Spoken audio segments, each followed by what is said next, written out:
খেয়াল করে দেখেন। কিরে এত তাড়াহুড়া করে ফোন দিয়ে আসতে বললি? বন্ধু খুব বিপদে পড়ছি, কিছু টাকা দরকার। কি করছ বন্ধু? 2 দিন আগে বাইকটা কিনলাম, তোমার কাছে কিছু টাকা পয়সা আছে নাকি? দাও তো বন্ধু, এইটাই রাখ, ম্যানেজ করে দিলাম।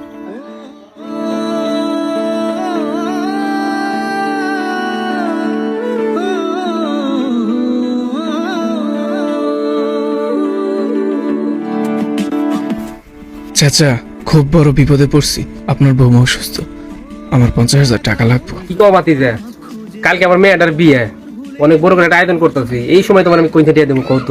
দাঁড়াও তাও দেখতেছি, তুমি এইটা একটা রাখো।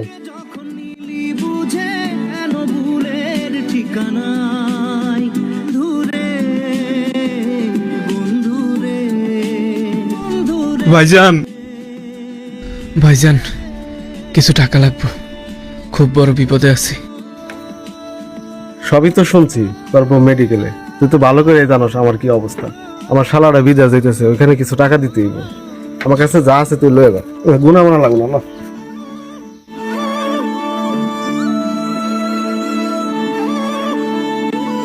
বিপদ মানুষকে অনেক কিছু শেখায়, তখন বোঝা যায় আপন বলে যাদের বিশ্বাস করা হয় তাদের সবাই আসলে আপন হয় না। অনেক মানুষই বিপদের সময় বন্ধু, আত্মীয়, এমনকি নিজের রক্তের মানুষের কাছেও সাহায্যের আশায় যায়, কিন্তু বেশিরভাগ সময় সবাই কোনো না কোনো অজুহাত থাকে। শেষ পর্যন্ত যখন মানুষ বাধ্য হয়ে বাপদাদার রেখে যাওয়া সম্পত্তি বিক্রির সিদ্ধান্ত নেয়, তখনই দৃশ্যটা হঠাৎ বদলে যায়। তখন মনে হয় বিপদের সময় পাশে দাঁড়ানোর মানুষ কম, কিন্তু সম্পত্তি কিনার মানুষ অনেক।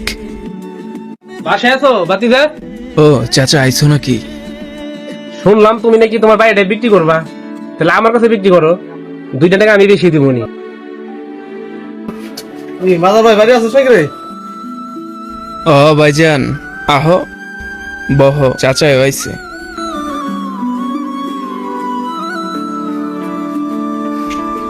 কি অদ্ভুত তাই না? যখন আমার টাকার দরকার ছিল তখন তোমাদের ঘরে বিভিন্ন অভাব ছিল, আর যখনই আমি জমি বিক্রি করার কথা বলছি আর তখনই তোমাদের ঘরে টাকার অভাব নাই।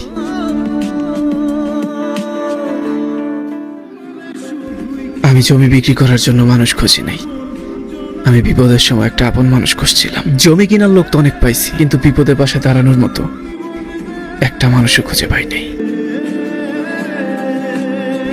আসলে মানুষের আসল পরিচয় সুখে জানা যায় না, বিপদই বলে দেয় কে আপন।